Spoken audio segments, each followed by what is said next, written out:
Masuk polisi aja, ya Allah, polisi itu stres itu. Kemana-mana dia stres katanya kan. Kenapa? Masalah orang pemalu, orang mencuri, orang korupsi, semuanya yang diurus ya. Masuk kantor polisi bayar, ya kan, keluar bayar kan gitu. Semuanya disebutkan oleh papanya kan, abinya. Kalau gitu tentara apalagi stres juga tuh. Masuk ustaz aja, ustaz tuh gajinya kecil gitu, karena pintar. Karena papanya dapat honor 300.000 kan, kecil. Kalau dokter besar Nah jadi ustaz aja lah, enggak semuanya juga tempat yang kecil doh. Rupanya papanya ini kan profesor di banyak ceramah ke instansi. Kalau bapak sampai ke Natuna di kemarin, tapi anak bapak dia lupa pak ngajar kayak gitu kan. Dilihat kayaknya ceramah dikasih amplop yang tebal oleh sebuah instansi di Pekanbaru itu kan, disuruhnya anak pegang. Sudah pegang, coba kamu buka. Banyak kan. Jangan kamu lihat yang kecil aja, yang besar itu juga ada. Sudah itu, kalau anak abi itu jadi ustaz, disegani orang. Cobalah nanti kita makan di acara-acara. Siapa yang dulu makan? Ustaz, itu tandanya kita dihargai. Akhirnya anaknya tuh nurut aja. Jadi syarat jadi ustaz tuh baca Quran. Hafalah dia berjus-jus. Pas SMA mau tamat kan ada undang tuh pak, ya kan, ke perguruan tinggi.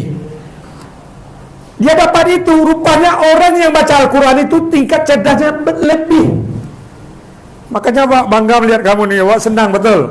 Entah kamu tidak tahu lah pak ya, tapi bangga kamu. Kenapa? Kamu bersama Al-Quran di pesantren. Apa katanya? Bi, ada lamaran ke ITB, boleh Bi? Apa kata papanya? Kata abinya, boleh. Tes lah. Baru ditanggalkannya blok mentalnya tadi. Tes, setelah tes diumumkan anaknya lulus di ITB, Institut Teknologi Bandung. Inspirasi itulah Asopa bawa murid-murid kunjungan wawasan perguruan tinggi. Baru yang lihat Akmil, Pak, saya di sini nanti, Pak. Pada rankingnya biasa saja. Rankingnya biasa. Tapi karena dia lihat, saya harus di sini. Itu dimulai dari keluarga. Ini potensi itu ditumbuhkan dari keluarga. Kalau keluarganya, ya kan, berpikir jauh ke depan, dia akan sukses anak-anaknya semuanya. Ini dia. Tadi keluarganya keluarga manja semua kan? Apa yang terjadi? Anaknya jadi raja. Kecil-kecil jadi raja, besok jadi sampah. Untunglah ada ke saudaranya yang jadi guru. Dipaksanya tadi kan, sampai dia pandai makan pakai sendok. Kan mantap tuh. Nah, itu dilatih dari keluarga. Setelah itu apa lagi? Lingkungan. Maka kau carilah lingkungan yang bagus nanti pulang. Kan libur nih, mau libur nih Pak. Pak mau libur habis ini? Enggak, belum. Cari kondisikan lingkungan-lingkungan yang mendukungmu. Ada yang murid bapak yang jadi imam itu lungkungnya ngeri itu merokok. Bapak nih pilih merokok nih ada nih. Tapi entah sempat atau tidak nanti bapak hidupkan. Rusak badan kita. Makanya Pak Doktor ini di waktu perkuliahan dia sampaikan haramnya merokok. Wah, kenapa? Karena merusak tubuh sendiri. Iya tuh Pak, merusak sendiri. Dari dulu di lingkungan. Makanya di lingkungan ini wa intuti' aktara fil ard yudilluka an sabilillah. Jangan ikut-ikutan. Orang merokok, awak merokok pula. Orang pergi, berhura-hura, kita pergi hura-hura pula. Habislah kamu. Pas ke pesantren, berulah lagi. Sebagian murid-murid, siap libur, ada yang berulah. Kenapa? Karena lingkungan yang dicocokkan untuk dirinya lingkungan yang buruk. Sudah tahu apa lagi Pak? Pendidikan. Makanya kamu agak bersabar sedikit. Kenapa? Karena orang yang diangkat derajat itu orang yang berilmu. diangkat kamu derajatnya dengan berilmu, walaupun kamu cuma pandai ngaji. Ilmu Al-Quran itu luar biasa. Saking luar biasanya, senior bapak di Australia namanya Maisarah Hamid, anaknya 5, suaminya cuma sopir, tapi anaknya ke-5-5-nya hafiz juz 3, dari juz 1 sampai juz 30. 5. Ada yang jadi imam di Melbourne, ayahnya cuma sopir, tapi dibentuk dia dengan ilmu.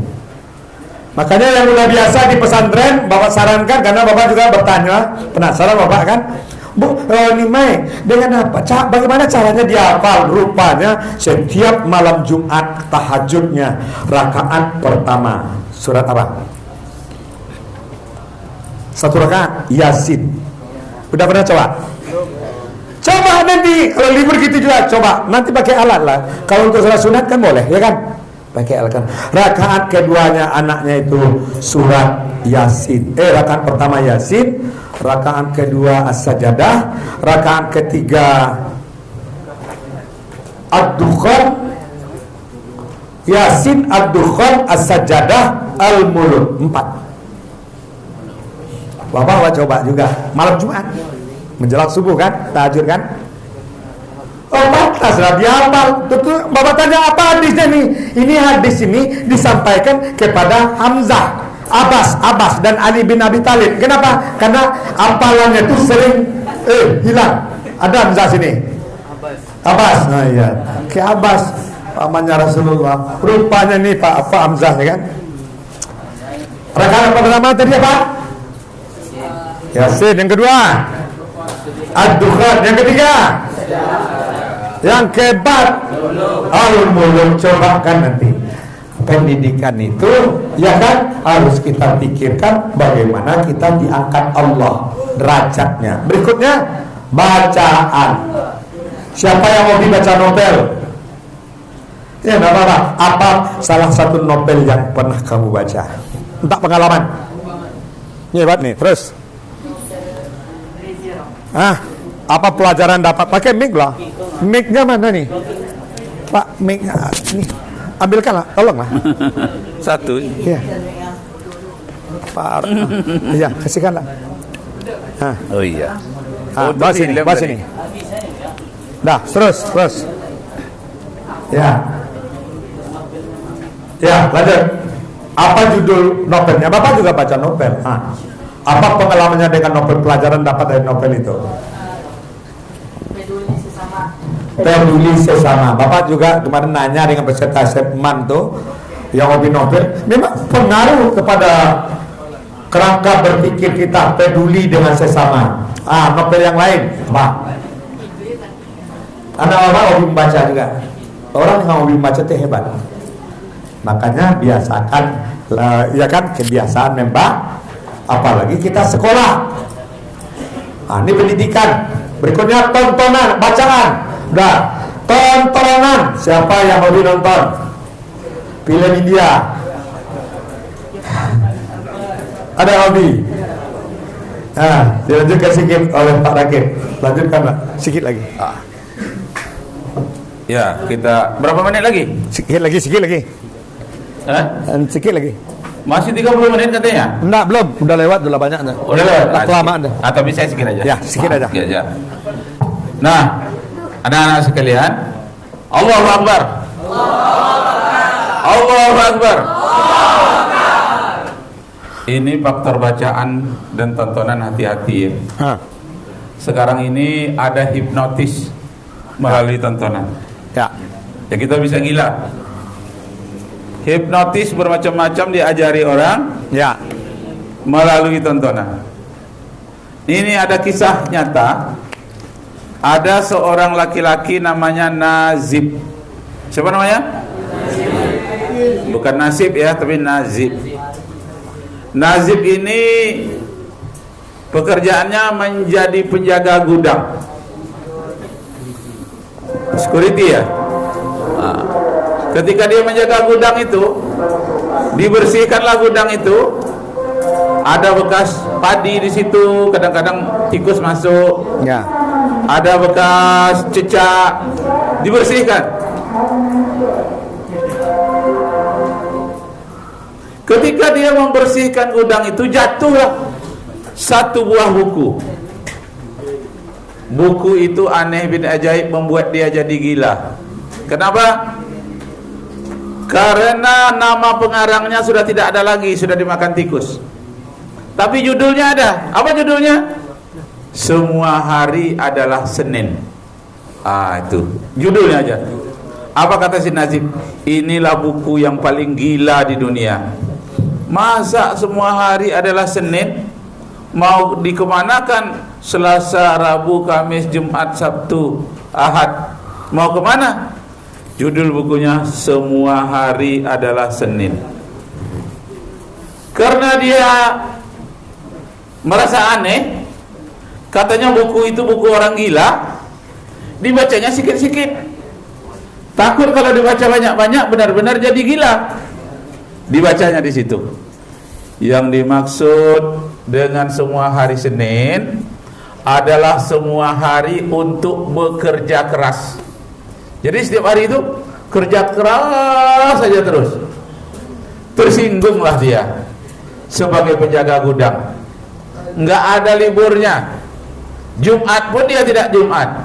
Menjaga gudang aja terus menerus. Tersindir dia. Pada dirinya lah yang terjadi semua hari kerja keras. Semua hari adalah Senin. Orang sudah istirahat hari Ahad, hari Senin kan mulai bekerja. Kan semangat itu kerjanya. Setiap hari semangat terus. Tak peduli dengan hari Jumat, dengan hari-hari yang lain. Dibacanya terus semakin lama semakin tersindir dia. Biasanya minum kopi itu terbuka matanya, dia baca lagi. Makin parah isinya. Akhirnya dia bukan terbuka matanya, sakit kepalanya. Hari itu juga dia lapor kepada bosnya, "Permisi bos, aku pulang, aku tidak sehat hari ini. Tubuhnya mulai menggigil gara-gara membaca buku itu." Hati-hati baca buku. Dibawanya buku itu terus, badannya menggigil. Bertanyalah istrinya, "Bang Nazib, kenapa jadi begini?" Gara-gara membaca buku. Akhirnya demamnya makin menjadi, dibawa dia ke rumah sakit. Siapa tadi dibawa ke rumah sakit? Si Nazib. Dibawa ke rumah sakit, dimasukkan dalam rumah sakit, tubuhnya makin menggigil. Sudah itu bukan hanya menggigil, menangis dia sejadi-jadinya. Didekati oleh istrinya, "Bang Nazib, iya, tadi tubuh abang menggigil, demam, sekarang kok menangis?" Disuruh berhenti tidak mau, nangis sejadi-jadinya. Baiklah, kalau abang menangis juga nggak bisa dihentikan. Apa yang abang Nazib inginkan? Yang saya inginkan, katanya, saya ingin bertemu dengan ulama, ingin bertemu dengan ustadz, guru-guru. Kenapa? Aku ingin bertanya, betulkah semua hari itu Senin? Dalam buku ini aku disindir terus menerus. Aku tak obahnya seperti kerbau. Tahu kerbau? Tahu? Kerbau di sawah dengan petani. Terdengar oleh kerbau itu azan. Hayya 'alal falah.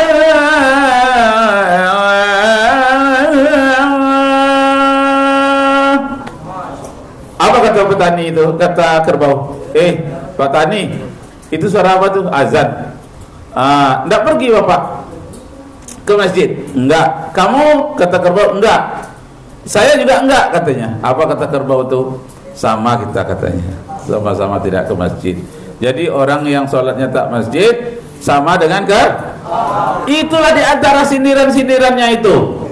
Akhirnya dia menangis terus-menerus, minta ketemu dengan ustadz. Panggilkan aku ulama yang terbesar di kota ini, kata si Nazib. Akhirnya istrinya datanglah, membawa ketua MUI Provinsi Riau misalnya. Kalian tahu siapa nama ketua MUI Provinsi Riau? Tidak ada itu? Ilyas. Kawan bapak tuh, Profesor Dr. Ilyas Husti. Juga dia direktur pasca sarjana di UIN Suska Riau. Ini ceritanya, dengar. Jadi setelah dia minta datangkan ulama, ulama tadi mengusap kepalanya, lalu membacakan ayat Al-Quran di dekat keningnya. Ya. Ayat yang dibacakan itu adalah ayat untuk ruqyah. Surat As-Saffat ayat 1 sampai ayat 10. Coba buka Al-Quran, coba buka, kita baca sama-sama. Ya. Terbukti nanti badan dikagerinya. Ini Ustaz Sabradi sudah membuktikan. Ringan badan kalian kalau sudah membaca surat As-Saffat ayat 1 sampai ayat 10. Ketemu Al-Quran? Sudah ketemu? Kasihkan mic kepada anak yang pegang Al-Quran. Buat sama-sama. Bismillahirrahmanirrahim. Ya. Was-saffati saffa faz-zajirati zajra fattaliyati dhikra inna ilahakum lawahid Rabbus samawati wal ard wa ma bainahuma wa rabbul masyariq inna zayyana as-samaa'a ad-dunya bizinatinil kawakib wa hibran min kulli syaitanin marid la yasma'una ilal mala'il a'la wa yuqzafuna min kulli janib duhuran wa lahum adzabun wasib. Allahu Akbar. Allah. Hanya 10 ayat. Nah, ini senjata ini. Ya. Mau kalian bawa kasih senjata. Kalau nanti kalian diganggu preman, diganggu jin, diganggu apapun makhluk-makhluk gaib, bacalah surat ini. Surat As-Saffat ayat 1 sampai atau ada adik kelas kalian nanti yang pingsan di dalam kelas, didekatkan tangan kalian ini ke keningnya, tapi jangan nempel, didekatkan saja. Baca was-saffati saffa faz-zajirati zajra. Atau kalian nggak bisa datang, dibacakan pada ini air aqua. Sudah dibacakan, tolong disuruh dia minum dan sebahagian disapukan ke badannya. Insya Allah Bapak telah mencobanya, telah menguji-uji, mudah-mulanya nggak yakin juga Bapak, tapi akhirnya jadi. Nah, kembali kepada kisah si Nazib tadi, mau dengar apa enggak? Kisah si Nazib tadi setelah ketua MUI tadi. Tapi bukan ketua MUI sekarang ya, dulu. Ratusan tahun lalu. Lalu setelah dibacakan ayat itu, redalah sakitnya, berkuranglah pening kepalanya, dan mulai badannya terasa ringan. Lah, waktu itu apa katanya? Wahai Pak Ketua Ulama, dengar.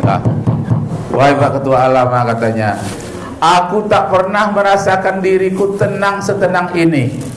Aku selama ini menjaga gudang terus menerus seperti seekor kerbau, bekerja kerja terus, tak pernah sholat Jumat, tak pernah ke undangan. Ada orang mati di sebelah rumahnya, dia pun tak pergi, dia hanya menjaga gudang. Waktu itu dia mengucapkan terima kasih kepada Ketua Ulama. Terima kasih Pak Ketua Ulama, jiwaku sudah tenang. Tolong bimbing aku membacakan kalimat tahlil la ilaha illallah. Disalami tangannya, diucapkanlah la ilaha illallah. Rupanya itu adalah ucapan terakhir bagi dia. Dia pun meninggal dunia.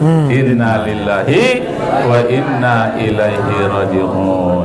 Meninggal dunia lah si Nazib, tapi meninggalnya dalam mengucapkan kalimat la ilaha illallah. Berawal dari membaca buku yang sembarangan. Jangan membaca buku sembarangan. Terakhir, ada buku yang membuat orang gila sekarang ini. Orang Arab saja jadi murtad baca buku itu. Ya.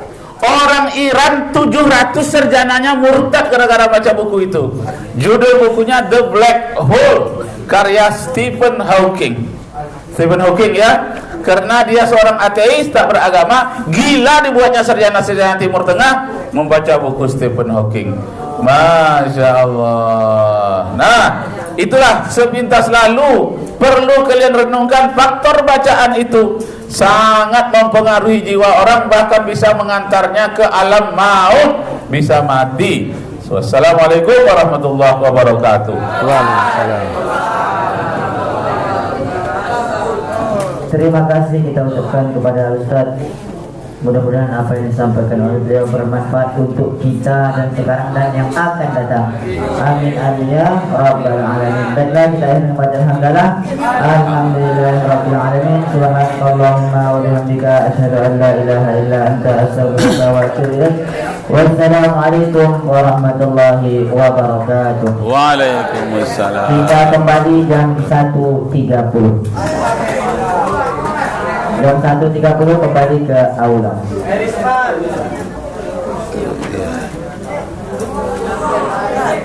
Mantap kamu yo. Siapa nama Gilang? Agil. Sukses kamu tuh Gil. Kecil lah ya. Allah. Siapa nama? Akil. Oh, orang yang berakal, yang menggunakan akal. Mantap Ini siapa? kamu nih. Allahu Akbar. Ilham, Masya Allah. Ini siapa namanya nih? Ilham itu orang yang dapat petunjuk. Hafil. Allahu Akbar. Ini siapa? Galang. Oh iya. Galang. Siapa nih? Hah? Rayan. Oh, nama surga tuh. Surga Rayan. Ini siapa? Hah? Nafil. Hal-hal yang sunat-sunat. Hebat ya. Allah. Siapa ini? Rehan. Alhamdulillah. Ini siapa? Masya Allah. Siapa nih? Abdion. Oh. Sakil. Ini siapa? Rehan. Ini siapa? Ada dua Rehan. Masya Allah. Wahyu. Masya Allah. Waalaikumsalam. Siapa nih? Oh, mudah-mudahan Haji Dan. cita-citanya ya. Oh, you nickname Dan. Allahu Akbar. Ya, mudah-mudahan. Nickname Jidan juga. Oh. Oh, Allah. Hasil kamu Dan. Ya. Siapa namanya? Waalaikumsalam. Kampung di mana? Di Kuwo. Di mana di Kuwonya? Pasar Kuwo, enggak? Dekat pasar. Dekat pasar, iyalah. Mantap kamu mah. Iyalah. Besok sama kemana sombongnya? Di sini aja lah. Lanjut. Ah? Belum terpikir. Oh. Oh, belum daftar. Kamu dia. Ya.